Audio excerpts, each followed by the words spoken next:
Hello बच्चों, एक बार फिर से आप सभी का हमारे यूट्यूब चैनल में स्वागत है। देखिए, पिछली वीडियो में मैंने आपको नरेशन के सामान्य नियम के बारे में बताया था और वो मैंने लेक्चर 1 जो है बना दिया था। आज जो है नरेशन का लेक्चर नंबर 2 आपको बताएंगे और इस लेक्चर नंबर 2 में स्टूडेंट्स आप लोग जो है नरेशन के विशेष नियम का अध्ययन करेंगे।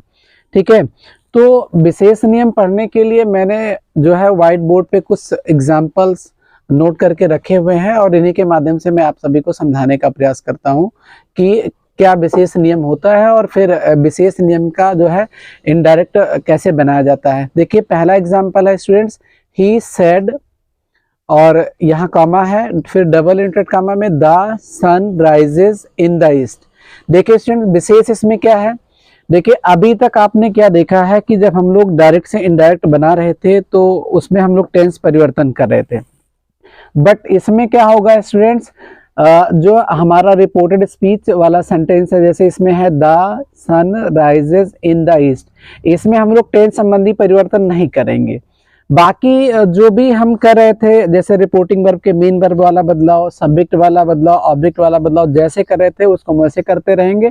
बस यहाँ हम लोग टेंस संबंधी परिवर्तन नहीं करेंगे। क्यों नहीं करेंगे? देखिए, एक रूल है जो है नरेशन के विशेष नियम का, उसमें ये बताया गया है कि अगर रिपोर्टेड स्पीच वाले सेंटेंस में किसी यूनिवर्सल ट्रुथ की बात की गई हो, सार्वभौमिक सत्य की बात की गई हो, मतलब किसी सार्वभौमिक सत्य का वर्णन किया गया हो, तो इनडायरेक्ट बनाते समय रिपोर्टेड स्पीच वाले सेंटेंस का टेंस नहीं बदलता है। तो सार्वभौमिक सत्य क्या होता है, सबसे पहले मैं आपको वो बता दूं। देखिए, सार्वभौमिक सत्य का मतलब होता है जो सभी जगहों पर सत्य हो, चाहे जिस जगह की अगर हम लोग बात करें, मतलब जैसे इंग्लैंड है, इंडिया है, अमेरिका है, कनाडा है, जापान है, हर जगह जो सही हो, सत्य हो, मतलब जो हर जगह होता हो, फॉलो होता हो। जैसे इसमें लिखा हुआ the sun rises in the east, अगर हम इसका अर्थ निकाले तो द सन सूर्य, राइजेस निकलता है, इन में द ईस्ट पूरब में, सूर्य पूरब में निकलता है स्टूडेंट। तो देखिए, सूर्य पूरब में निकलता है। अपने यहाँ जैसे हम लोग इंडिया में हैं तो इंडिया की बात करें तो इंडिया में भी सूर्य पूरब में निकलता है। अगर हम लोग अमेरिका की बात करें तो अमेरिका में भी सूर्य पूरब में निकलता है। तो मैंने कहा क्या कि सार्वभौमिक सत्य वो होता है जो सभी जगहों पर सत्य हो। तो अगर आपके रिपोर्टेड स्पीच वाले सेंटेंस में कोई भी ऐसा सेंटेंस लिखा हुआ आएगा तो उसका जो है टेंस बदलेगा नहीं, मतलब उसमें टेंस संबंधी परिवर्तन नहीं किया जाएगा। जैसे एक और एग्जांपल अगर यहाँ लिखा होता, जैसे रिपोर्टेड स्पीच वाले सेंटेंस में यहाँ the sun rises in the east की जगह पर अगर ये लिखा होता कि the sun sets in the west, तो सूर्य पश्चिम में डूबता है, ऐसा लिखा होता तो भी वो भी यूनिवर्सल ट्रुथ है, वो भी सार्वभौमिक सत्य है और वो भी बदलेगा नहीं। ठीक है, तो हम लोग इसको इंडायरेक्ट बना लेते हैं। बस हम क्या करेंगे, जो हमारा यहाँ रिपोर्टेड स्पीच वाला सेंटेंस है इसमें टेंस संबंधी परिवर्तन नहीं करेंगे। तो देखिए, ही का ही हो जाएगा स्टूडेंट, सेड का क्या होगा, सेड हो जाएगा। कामा हटेगा तो देखिए, अभी ये रिपोर्टेड स्पीच वाला जो सेंटेंस है असर्टिव है, तो कामा हटेगा तो कंजक्शन क्या लगेगा, दैट लगेगा। बाकी आप तो जो है सेम उतार लीजिए, क्योंकि यहाँ जो है टेंस संबंधी परिवर्तन होगा नहीं, प्रोनाउन कोई आया नहीं है। तो the sun rises in the east. ठीक है स्टूडेंट्स, अब एग्जाम्पल नंबर 2 पर हम लोग आते हैं। देखिए, एग्जाम्पल नंबर 2 हमारा है आई सेड, फिर यहाँ कामा है, डबल इंटरेट कामा में लिखा गया डॉग्स बार्क एट स्ट्रेंजर्स। देखिए, डॉग्स मीन्स होता है कुत्ते, बार्क मीन्स भौंकते हैं, एट मीन्स पर, और स्ट्रेंजर्स मीन्स होता है अजनबी व्यक्तियों पर या अजनबियों पर। तो देखिए, इस रिपोर्टेड स्पीच वाले सेंटेंस की अगर हम लोग बात करें तो इसमें आदत संबंधी तथ्य का वर्णन किया गया है। किसका?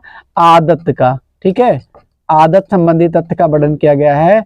और अगर आदत संबंधी तथ्य का वर्णन किया गया होता है तो भी जो है इनडायरेक्ट बनाते समय रिपोर्टेड स्पीच वाले सेंटेंस में टेंस से संबंधी परिवर्तन नहीं किया जाता है। तो यहां पर हम क्या करेंगे, जब इसका इंडेक्स बनाएंगे तो आई हो जाएगा, आई का आई रह जाएगा। सेड का क्या होगा स्टूडेंट, सेड का सेड ही हो जाता है।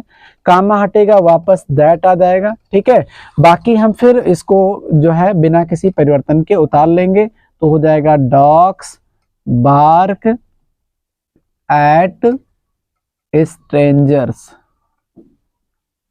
ठीक है स्टूडेंट्स, अब हम लोग एग्जाम्पल नंबर 3 की तरफ आते हैं। देखिए एग्जाम्पल नंबर 3 क्या है, ही सेज, फिर कामा, डबल इंटरेड कामा में लिखा हुआ आई एम रीडिंग। देखिए स्टूडेंट्स, यहाँ अगर हम बात करें तो ही सेज लिखा हुआ है, यहाँ का मतलब कहाँ, रिपोर्टिंग वर्ब वाले सेंटेंस को देखें तो इसमें ही सेज लिखा हुआ। तो देखिए ही सेज जो है, अगर हम इसकी बात करें तो ये इस समय जो है प्रेजेंट इंडेफिनिट टेंस में है।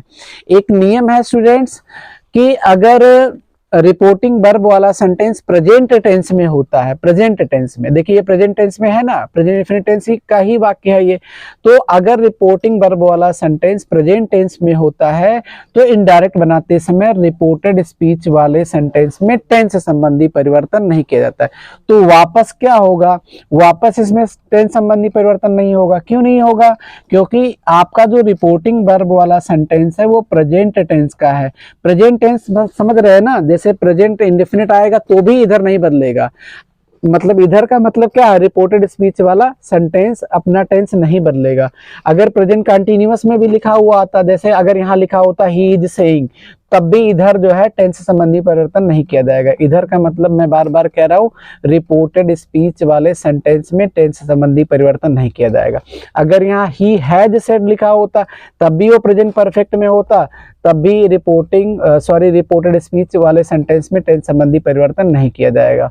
ठीक है, अगर प्रेजेंट परफेक्ट कंटिन्यूअस टेंस आ रहा है रिपोर्टिंग वर्ब वाले सेंटेंस के स्थान पर, तो भी यहाँ पर रिपोर्टेड स्पीच वाले सेंटेंस में टेंस संबंधी परिवर्तन नहीं किया जाएगा। तो देखिए स्टूडेंट्स, हम इसको बना दे रहे हैं। जैसे ही का ही हो जाएगा, सेज का क्या होगा स्टूडेंट, सेज ही रहेगा।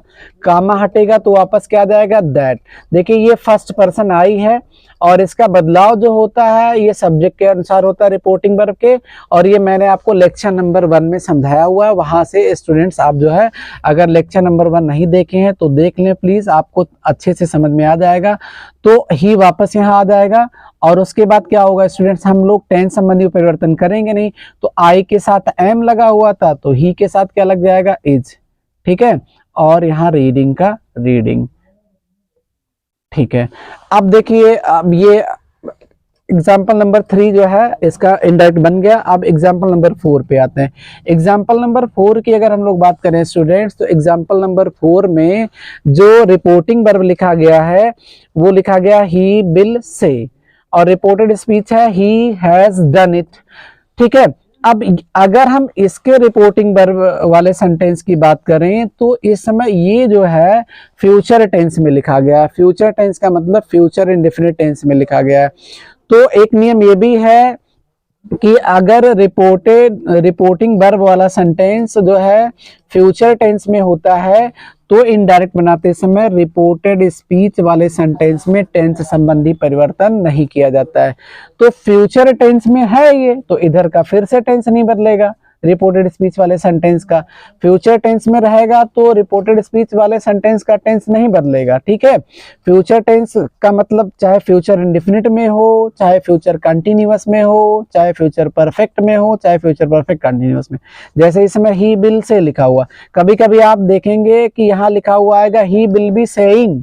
ठीक है, तो भी इधर वाला जो है, इधर का मतलब रिपोर्टेड स्पीच वाले सेंटेंस का टेंस नहीं बदलेगा। तो इसको भी आप बना लीजिए। जैसे ही का ही, बिल का क्या हो जाएगा, बिल ही रहेगा स्टूडेंट्स। ये मैंने आपको वीडियो लेक्चर नंबर 1 में बताया हुआ है कि अगर कोई भी हेल्पिंग वर्ब आया हुआ होता है तो उसको बिना किसी बदलाव के उतार लेते हैं। और से का क्या होगा, से कामा हटेगा स्टूडेंट्स, क्या आ जाएगा, दैट हो जाएगा। उसके बाद क्या कह रहा है, टेंस संबंधी परिवर्तन करना नहीं है। अगर हम ही की बात करें तो थर्ड पर्सन है, थर्ड पर्सन परिवर्तित होता ही नहीं है। थर्ड पर्सन जो बिना किसी परिवर्तन के उतार लिया जाता है, टेंस बदलेगा नहीं, तो हैज हो जाएगा, डन का डन रह जाएगा और इट का इट हो जाएगा। ठीक है स्टूडेंट्स, अब देखिए आप आ जाइए जो है एग्जाम्पल नंबर 5 पे। एग्जाम्पल नंबर 5 की अगर हम लोग बात करें तो एग्जाम्पल नंबर 5 में लिखा गया है सी सेड टू मी, और डबल कॉमा के अंतर्गत लिखा गया है रिपोर्टेड स्पीच वाला सेंटेंस, लव इज ब्लाइंड। तो देखिए सी का सी रह जाएगा। ठीक है, सेड टू का क्या होगा, टोल्ड होगा, और उसके बाद मी रह जाएगा। कामा हटेगा स्टूडेंट्स, वापस क्या हो जाएगा, दैट। अब देखिए आप सोच रहे होंगे कि लव लिखा जाए और उसके बाद इज की जगह पे वास कर दिया जाए और ब्लाइंड का ब्लाइंड कर दिया जाएगा, नहीं, ऐसा बिल्कुल नहीं होगा। ऐसा इसलिए नहीं होगा क्योंकि ये जो लव इज ब्लाइंड है एक प्रोवर्ब है, कहावत है, और जब भी आपके रिपोर्टेड स्पीच वाले सेंटेंस में किसी कहावत का वर्णन किया गया होता है तो इनडायरेक्ट बनाते समय रिपोर्टेड स्पीच वाले सेंटेंस का जो टेंस होता है वो स्टूडेंट्स बदलता नहीं है। कभी कभी आप देखेंगे यहाँ पर honesty is the best policy लिखा हुआ आएगा, वो भी बदलेगा नहीं। और ये हाई स्कूल कि जो भी बच्चे बोर्ड एग्जाम की तैयारी कर रहे हैं वो लव इज ब्लाइंड और honesty is the best policy एकदम दिमाग में सेट कर लें, क्योंकि ये अक्सर पूछा जाता है क्वेश्चन। तो आप क्या करेंगे, इस को देख रहे हैं कि इसमें रिपोर्टेड स्पीच वाले सेंटेंस में कहावत का वर्णन किया गया है, तो कहावत का वर्णन जब किया गया होता है तो इनडायरेक्ट बनाते समय क्या किया जाता है, रिपोर्टेड स्पीच वाले सेंटेंस में टेंस संबंधी परिवर्तन नहीं किया जाता है। तो इसको भी आप बिना किसी परिवर्तन के उतार लें, मतलब लब का लब रहेगा, इज का इज और ब्लाइंड का ब्लाइंड रहेगा, बिना किसी परिवर्तन के उतार लिया गया। ठीक है, अब आते हैं हम लोग एग्जाम्पल नंबर 6 की तरफ। देखिए एग्जाम्पल नंबर 6 क्या है, ये है आई सेड कामा डबल इंटरेड कामा में राम किल्ड रामना लिखा। ठीक है, अब देखिए आई का क्या होगा, आई होगा, सेड का क्या होगा, सेड होगा। ठीक है, कामा हटेगा तो दैट आने वाला है, दैट के बाद वापस राम। ठीक है, किल्ड का वापस आप किल्ड लिखेंगे और रावना का आप रावना लिखेंगे। ठीक है, अब आप सोच रहे होंगे कि इसका टेंस क्यों नहीं बदला गया। देखिए यहाँ चूंकि ये पास्ट इंडेफिनिट है और अगर हम लोग टेंस बदलते तो टेंस बदल करके पास्ट इंडेफिनिट वाला जब टेंस बदलता है तो पास्ट परफेक्ट हो जाया करता है। ठीक है स्टूडेंट्स, आप यही सोच रहे होंगे, लेकिन देखिए स्टूडेंट्स अगर हम इस वाले सेंटेंस की बात करें, राम किल्ड रावना की बात करें, तो ये जो है इसमें हिस्टोरिकल इवेंट बताया गया है, ऐतिहासिक घटना बताई गई है। और जब भी किसी भी रिपोर्टेड स्पीच वाले सेंटेंस में किसी ऐतिहासिक घटना का वर्णन किया गया होता है, ठीक है, इसका ऐतिहासिक घटना का वर्णन किया गया होता है तो इनडायरेक्ट बनाते समय होता यह है कि टेंस संबंधी परिवर्तन रिपोर्टेड स्पीच वाले सेंटेंस में नहीं किया जाता है। ठीक है स्टूडेंट्स, तो मैंने उसी रूल को ध्यान में रखते हुए यहाँ पर राम का राम उतार दिया है, किल्ड का किल उतार दिया है और रावना का रावना उतार दिया है। ठीक है स्टूडेंट्स, अब ये एग्जाम्पल नंबर 6 भी हो गया। अब एग्जाम्पल नंबर 7 पे आ जाइए। एग्जाम्पल नंबर 7 में थोड़ा सा स्टूडेंट्स आप ध्यान दीजिए, ये लिखा हुआ ही सेड। ठीक है, तो देखिए मैं बना दे रहा हूं एक बार, ही सेड का सेड। ठीक है, और उसके बाद कामा हटेगा दैट हो जाएगा और यहाँ सेकेंड पर्सन है यू और ये आएगा ऑब्जेक्ट के अनुसार। अब प्रॉब्लम होगी ना स्टूडेंट्स, चूंकि सेकेंड पर्सन यू है और ये बदलता, इसका जो परिवर्तन है होता है वो किसके अनुसार होता है, रिपोर्टिंग वर्ब के ऑब्जेक्ट के अनुसार होता है। आप देख रहे हैं यहाँ पर कोई ऑब्जेक्ट नहीं है। ठीक है, तो ऑब्जेक्ट नहीं है स्टूडेंट्स, तो हम क्या करेंगे, कैसे बनाएंगे। अब ये ही सेड आपने लिखा हुआ, दैट लिखा हुआ, ठीक है, तो इस तरह से नहीं बनेगा स्टूडेंट्स। इसको मैं थोड़ा सा अब रब करूंगा, इसका परिवर्तन किसी और तरीके से होता है और मैं आपको परिवर्तन सिखाता हूं कि कैसे परिवर्तन होता है।